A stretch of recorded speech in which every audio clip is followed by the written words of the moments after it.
nice looking crowd for a rainy day. Can you use the microphone? Yes, Please. Thank you. right here. Yeah, speak right into it. Yeah, pretty close. I hear you. Okay. Thank you for the museum and the Casey House. Whatever you're doing on that, I appreciate it. Actually, in the writing of this book, I went to the museum to see what I could find for research. And I found a lot. And I found pictures. And I had helpful people there. So I'm grateful. And I like the idea of a sign out there saying where it is now. That's very helpful. I went to Main Street at that point in time. This is the Going Home book. This is written in prose.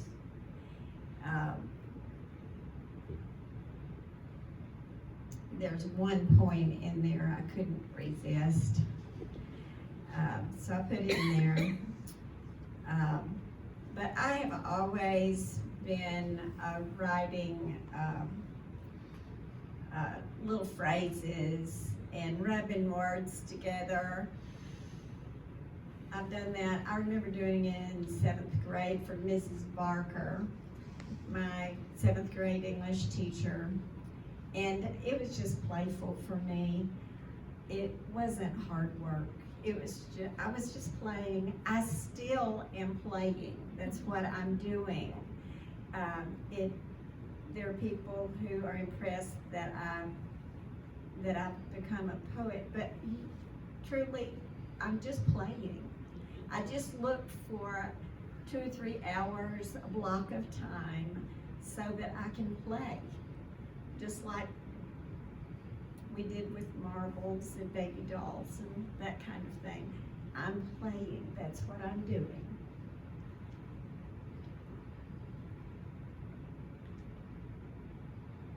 I became an English teacher, and I loved it.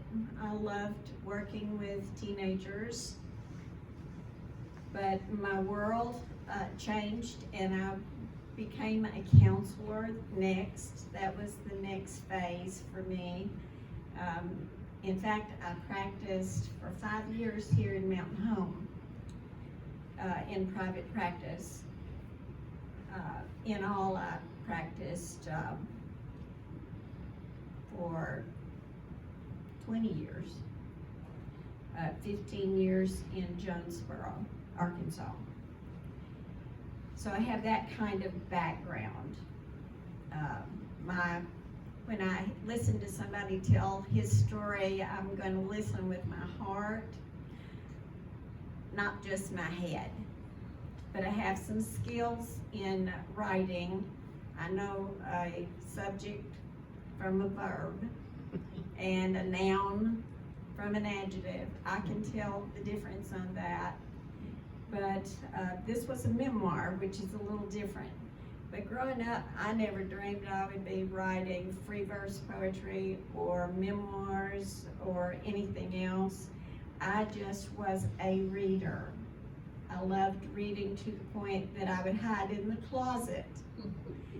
So my roommate and my college roommate would not be disturbed. I just read To Kill a Mockingbird in there. It was delightful. I didn't want to go to sleep at night because I wanted to read. I got in trouble for that. My last year in counseling was when I became highly interested in poetry. My life was sort of upside down. I didn't know what to do next, but I knew the Lord would provide for me. And I went with a bunch of women to a retreat, and I stayed up that night reading somebody else's poetry book. She had brought it to the retreat, and I was taken by the entire book. So that was Jane Kenyon. I read the entire book that night, and the woman said, "You can have the book. I am not as fascinated as you are." And so she gave me the book. I have 4 poetry books up here. I am working on another one. I am a free verse poet, and the difference between free verse and what we probably all grew up with, or most of us, was the difference is that free verse does not require that you have a meter, a certain meter where it goes dum diddy dum dum dum. You know, it's like ta-dum ta-dum ta-dum. You don't have to do that. I can do it. It just takes a longer period of time for me. And it does not. You do not have to rhyme at the end of a line. So it's more conversational. It's like a good handshake with somebody that you don't know, or somebody saying something that fascinates me, and I'm just right there with them, without the meter, without the traditional having to apply the rules. So I'm not a rhyming poet. I'm not a meter poet. It's free verse, that's what it's called, contemporary free verse. And we meet here, there's a group of us actually that meet here at the library the 2nd Saturday of every month. And they are very helpful to me. I had not been thinking about writing a memoir when I met Leroy Farrier. I was selling some poetry books, and he came to meet me because of a poem that I had written. Well, after that, he kept showing up. I would see him at Walmart. I would see him anywhere, at the cafe. He just was there. And it was not like he was stalking me. He was not. I just felt like the Lord is leading this thing, and I need to pay attention. On the 3rd year after I had seen him time and time again, I said, okay. I said, let me see what you have. He says, I have a blue notebook. It's got some notes in it. He said, I can't write. I know I can't write. Well, that's true. He struggled with writing because he was dyslexic. And he did not know that word until I gave it to him. But his life had miracle after miracle after miracle. Things were being directed, orchestrated that he could not have made happen. It would have been impossible for him to have orchestrated it. But that's the way miracles are. What triggered me was that he had been in an orphanage. Okay, when I was 15, I was in an orphanage for 3 years till I graduated. Then I wound up in a college. But that gave me instant empathy for him. Even though, the word orphan is what did it. But that just means you're bereft of a parent. You may be, the parent may be living, somewhere, but you had no access to them, or very little access. But they are being taken care of and sheltered by somebody else. So that's how all this got started. And I tell about that in detail in the book. I went and picked up he couldn't drive at that point. He died when he was 92 years old. And I went and got the blue notebook, and I told him I will read the blue notebook. And so one Sunday afternoon I did. I read the notebook. I sat down, got my coffee, and started reading. Well, before I got into the third or fourth or fifth page, I was teary-eyed. He was so vulnerable, and his story is so moving that that tears came to my eyes. Now, this is a counselor. I had been a counselor for 20 years by then, and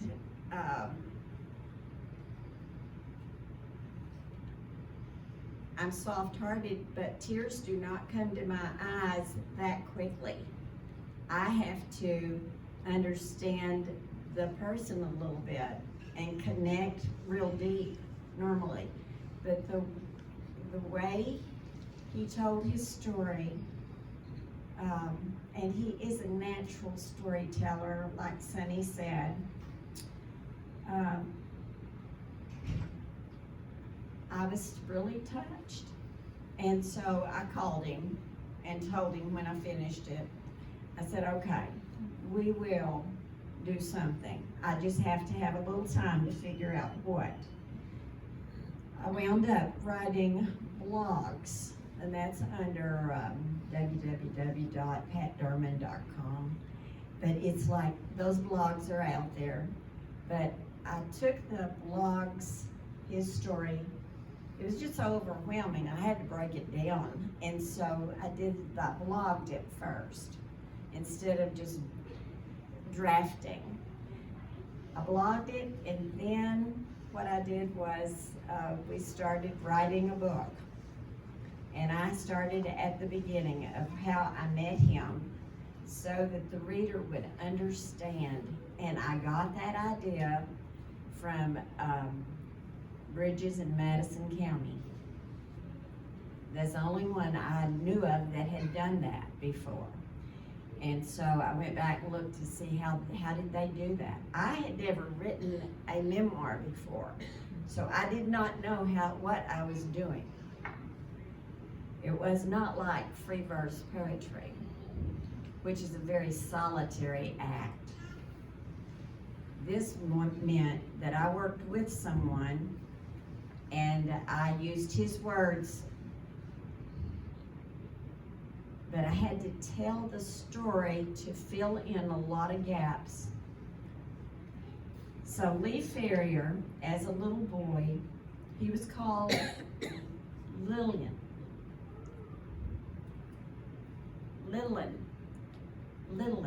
I had to figure out how to spell that. That's what he was called, Lillian. And Althea McDaniels helped me figure out how to spell that. She's the editor of the book. Okay, I want to read just a little bit to you.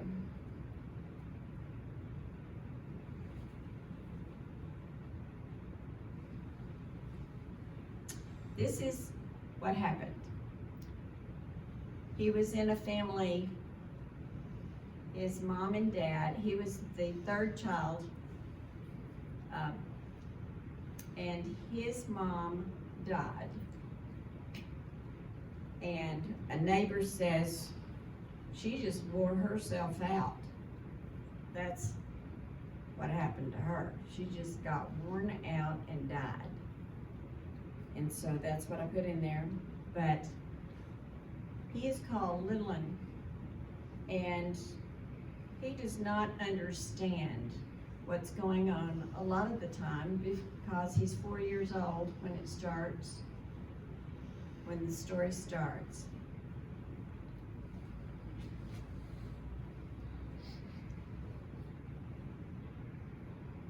The uncle, who sometimes seemed sad and sometimes angry, flung open the doors and began yelling at the top of his lungs.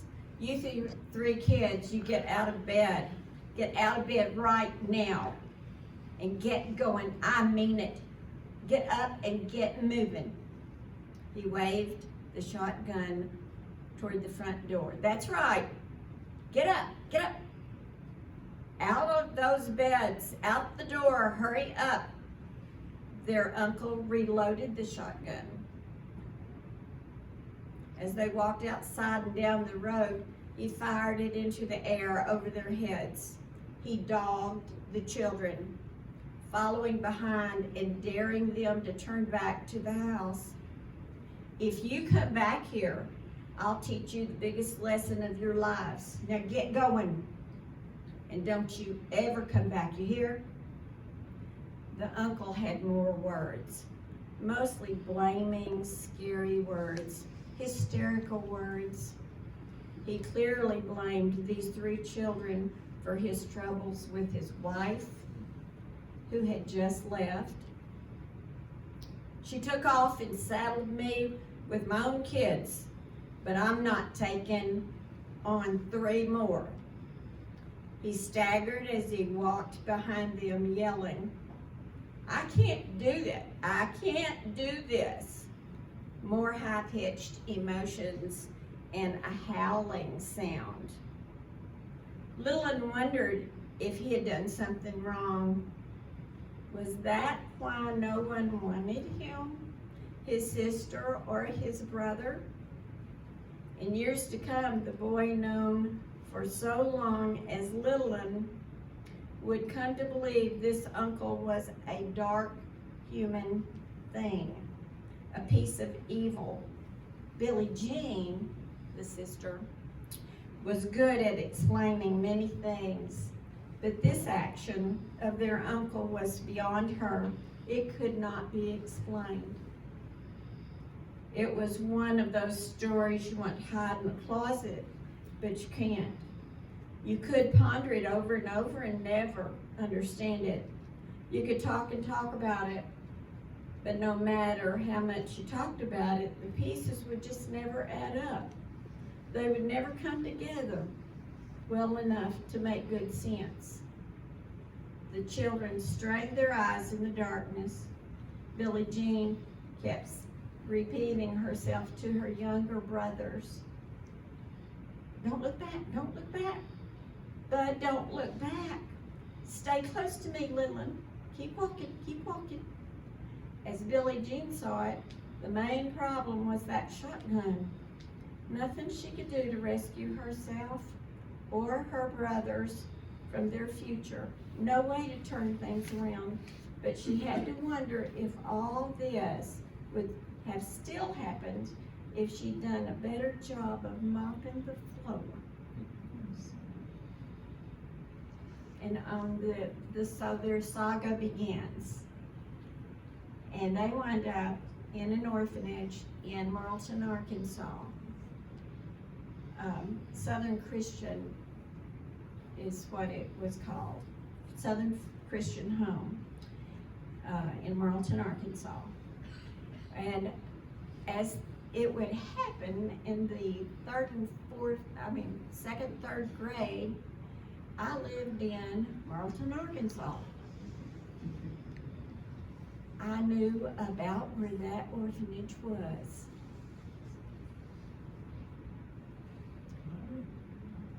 And then things moved along, and he kept running away from the orphanage. And finally, Jack Bonner from Norfork picked him up and took him. He didn't know where he was from, and he wouldn't talk, so he took him home to Norfolk. And I have about 70 photos in the book. They are of Norfork and of the family.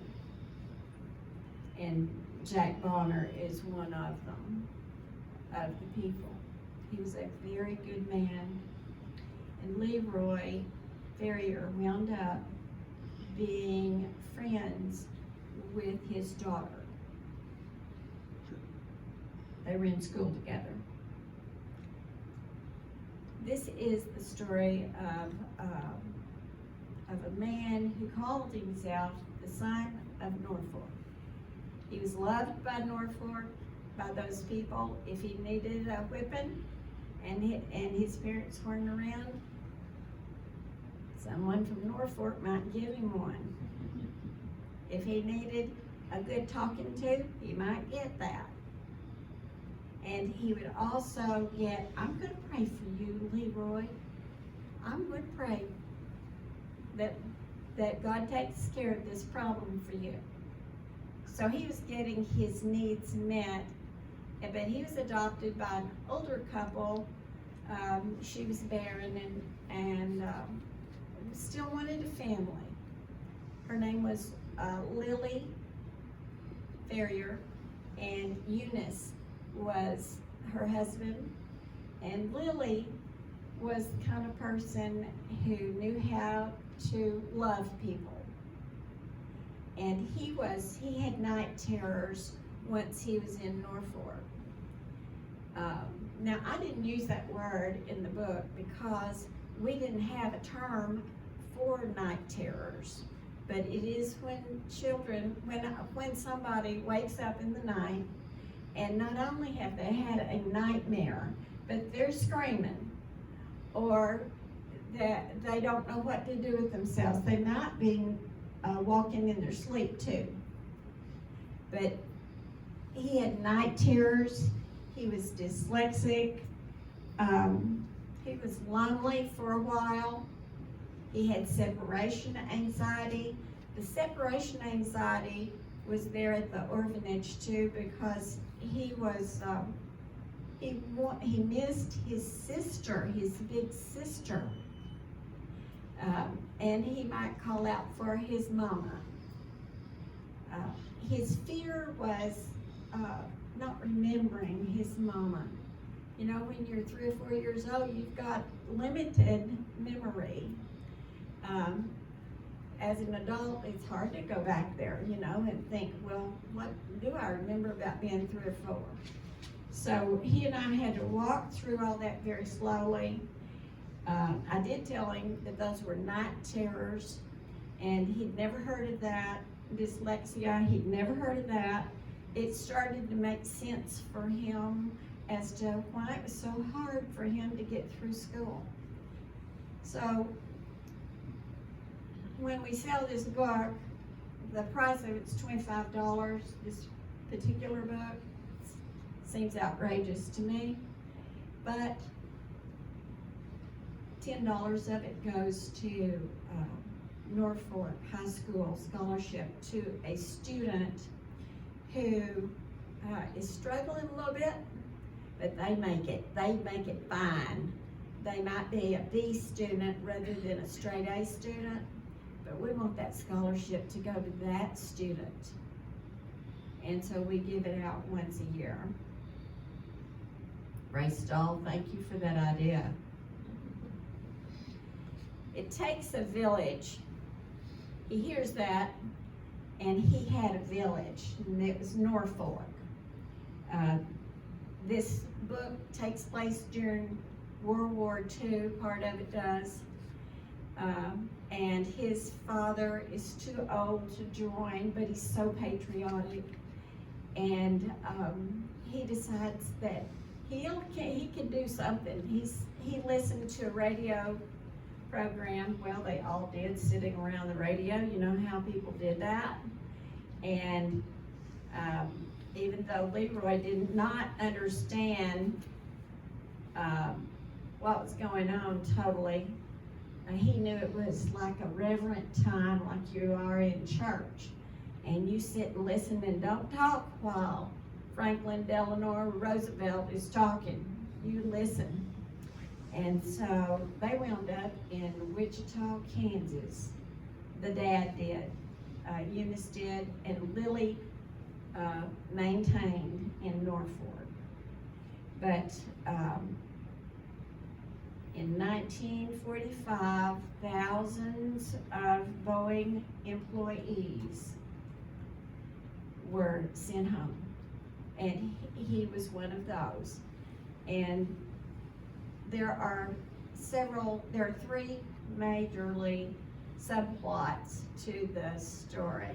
This man becomes very successful out there, and he's successful when he returns to Norfolk.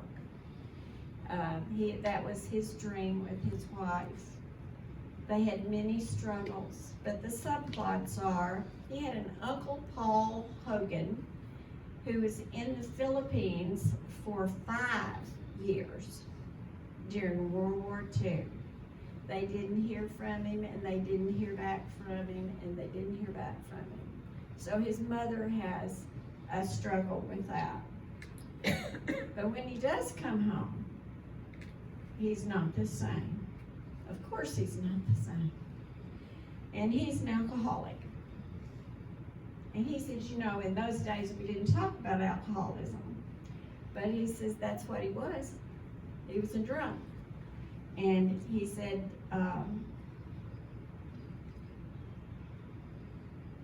he came home and Leroy was sad for how he acted. But that story continues here and there in the book, and the uncle, Paul Hogan, becomes very successful with Boeing Airplane Company, and comes home, and he has been on boards in Norfolk, school board, Norfolk, that I know of, and then he was on boards in Mountain Home, Arkansas. Of course, he sobered up. He had to sober up. He could not do it, he said, in Norfolk. Second subplot is about how he misses his sister, Billie Jean, and Bud, his brother.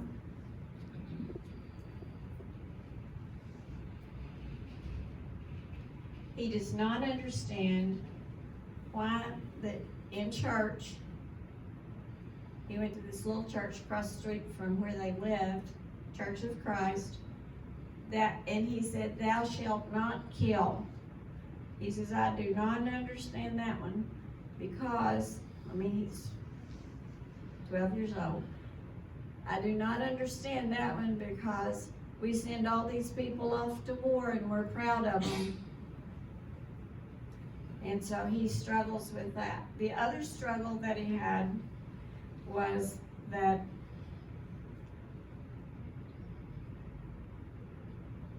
he figured out that he was adopted.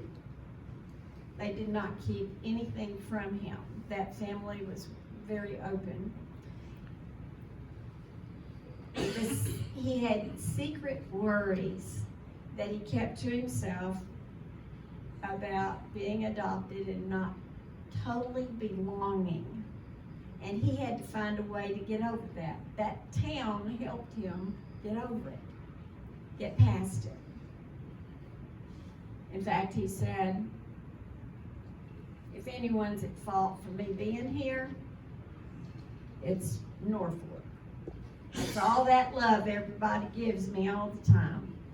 He says, they're at fault because I love this place.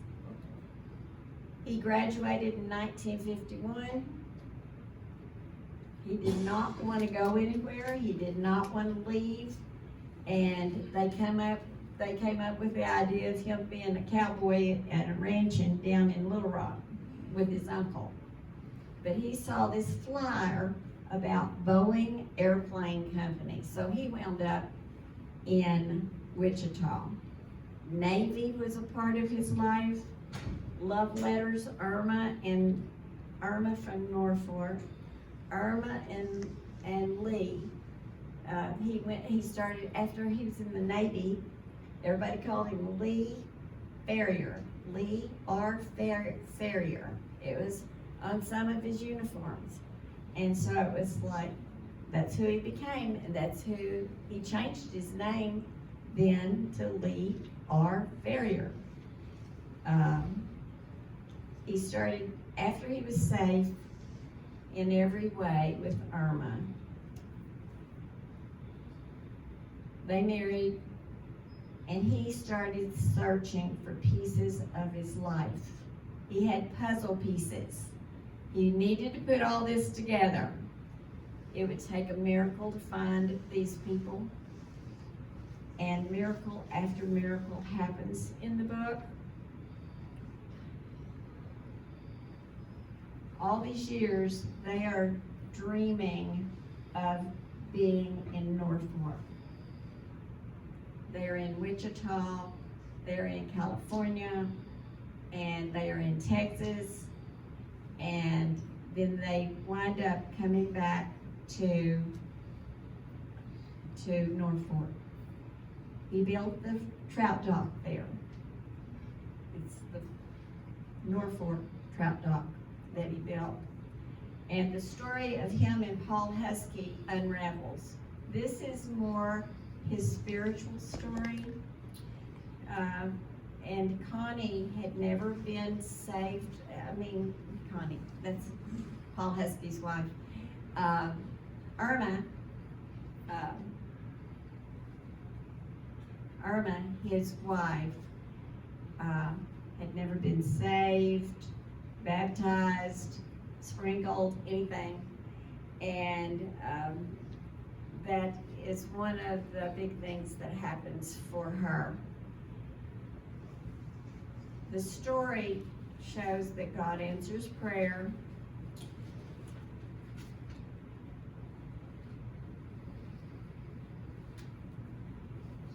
He finds his natural father.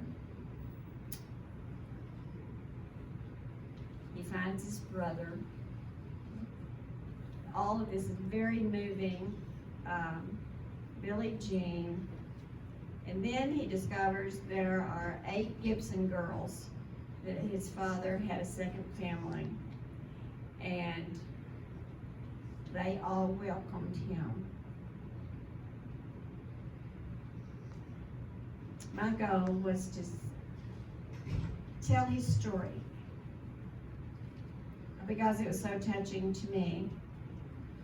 Another goal is to help some senior at Norfork High School get into college. And a scholarship says, I can get in. I can get in. I've got a little money here to help.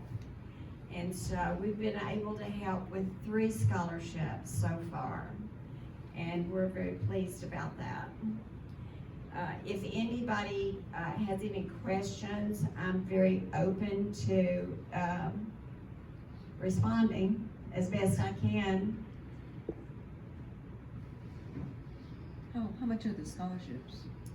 The scholarship varies with how much money we have. The first one was $1,000. The second one was $500, and the third one was $300. So buy a lot of books, I mean, you get the scholarship. That's right, that's right. I started working on another book too, and that, everything takes time, so. But I have enjoyed knowing him, and when I was with him, he would sometimes cry, sometimes we'd laugh a little bit, but he was so touched by every memory that he had.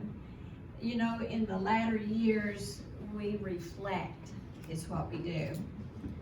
You know, if you're 70 plus, you probably know about this reflection thing that happens. And you reflect back on your history, maybe when you're with your sister or alone, you just remember back. My husband and his sister and his brother talk every week, and I just, you know, sometimes I'm in the background, I hear the reflecting going on all the time. And it's just the way they stay bonded and connected to each other. And he was so open, Farrier was so open to whatever happened in his history that he could remember. And we checked out things with his sister and his brother too. We added as much credibility as we could, and the photos of his new family, which included the Gibson girls, that too. So he found both his brother and his sister? He did. Oh, good. He did. He found his brother first, and the orphanage helped him make that happen. And then his brother knew where the sister was and where the father was. Oh, good. And so he made trips and met them, and I have all that in the book. But I tried to tell it in story style, but I probably have a little poetry. I guess the poetry just happens in there. But when you write a poem, you are not looking at the paragraph. You are looking at a word. Do I use the or a or an? What do I use here? What am I talking about? The specifics of it. And so I have to carefully write when I write poetry. And I found myself doing the same thing with this. So I know I've used my time. God bless you for being here. If you're, okay, Edie? Did Leroy get to see the finished book? Yes, he did. He did. What I did was I took the book, and you know, like when you're in high school, maybe to nail your book down to make sure nobody else got your book. You wrote your name on the outside here. And he went to a nursing home for the last year, and Irma was already gone, and so I wrote his name in places inside the book too. It was like we were trying to help him keep the book. And he says, now how am I going to keep this? And I said, it's all over the book. Look at your name. And he did. And he said, okay. And I said, if you lose it, Leroy, we will make sure you get another copy. He said, okay. But he didn't lose it. And his son, we gave his son a copy. And then at his funeral, his son took another copy, and you know how you will write your name down and before you go into the sanctuary. Well, he wrote the names down. Wanted all the names in his book, and so that's what they did. That was the family keepsake. So I was pleased. How many kids did he have? He had two boys. And he lost one while he was living, and the other one lives in Little Rock. Yes, Have you have 4 additional books there I of do. poetry? I do. What is your favorite poem, and could you give us Oh. just a little bit of it? Oh my goodness. Can you pick one and give us just a sample? Yes. They're like children, you can't say that. I one is know, the that's favorite, right? really hard. Okay, this is Push Mountain Road. And I live off Push Mountain Road. And my poems are actually things I have experienced. It's like I'm a reporter, and I go into the detail of it. This is about the people in the area around Push Mountain Road, which is 341, and it would be, what direction is that, y'all? From southeast of Norfork To Okay, so, it is, it's a beautiful area. And so, and another one is about nursing homes. My mother lived in one for 12 years. And another one is Blind Curves, and that one is about, surprises in life. Some of them are good and some of them are so bad, you know, and so I tried to incorporate those. And the other one is women, resilient women. I have had to learn how to be, have boundaries, but be resilient. And I wrote about a lot of women who are resilient in that. And that is really a goal we need for all of our children, resilience, because they're always adjusting, they're always working so hard to cope with this world, and it's so hard. Okay, one point. Well, you're finding that talk about divine intervention. I went to the library and museum the other day and plucked this book off the shelf, and I said to Sonny, this looks like a good book. So I go home and I read about a third of it, and I come back and I say, oh, this is a good book, Sonny. I said, and she's in Norfork. So that's how it came to be, because of, again, divine intervention. When I touched that one book that day, picked it up, and I truly believe that everything comes to life the way it's supposed to be. Was that about the women resilience? Which book did you? I haven't read that one. I read that one. No, Lee Farrier. Lee Farrier. Yeah. It's a great book. Thank you. Okay. Oh, it's hard to choose, but I'm gonna choose this one.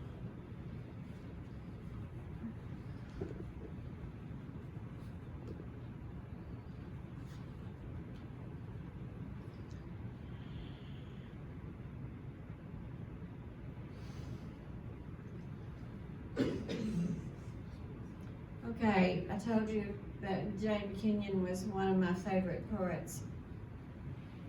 Okay, this is in memory of Jane Kenyon. The name of it is What a Good Life. I lie here waiting for a redbird to sing his glory song before putting my feet to the floor, before meeting pink bands of first light. For breakfast, I drink coffee, eat zucchini bread, and a heavy-hipped pear. What a good life. I wander about the yard, go down a worn footpath with dogs. All morning long, I dreamily work with the last of the roses. Petals tremble and fall at the flutter of a sparrow on a barren branch. What a good life. When the sun travels its higher path, I read a psalm. King David's words, and the smell of beans humble me. Suddenly, I am fed. What a good life. At supper time, we eat pintos in cornbread, using cloth napkins. He notices the yellow fronds of goldenrod on the table. What a good life. Tonight the crickets trill, then hush. We lie down in a bedroom with braided rugs on floors, hats spaced over a headboard in the shape of a rainbow. Oh, to let this day seep deep within me like a seed in soil. What a good life.